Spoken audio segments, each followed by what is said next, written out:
Bonjour. Alors, je suis là pour te parler de quelque chose très capital dans ta vie, dans la vie de l'homme. Il est question du péché qui sépare l'homme de Dieu et qui parvient à tuer le corps, tuer l'âme de l'homme.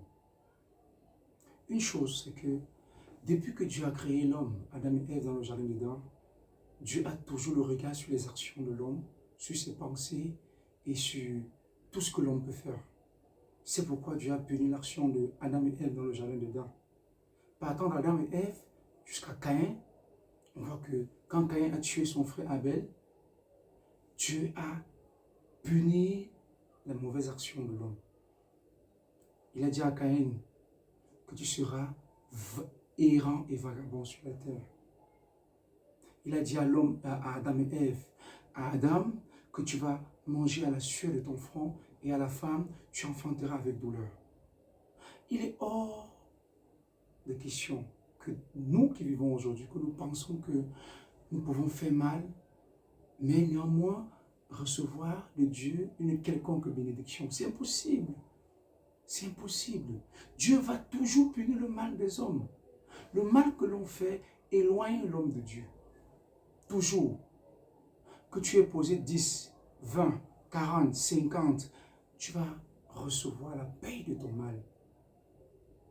Mais il y a quelque chose, il y a une seule chose seulement que tu peux faire, la repentance et la conversion.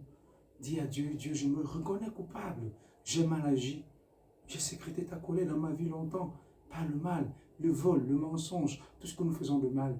Dieu a les regards là-dessus. Dieu nous voit et il attend une seule chose de l'homme, que l'on se repent et se convertit du mal qu'on a posé.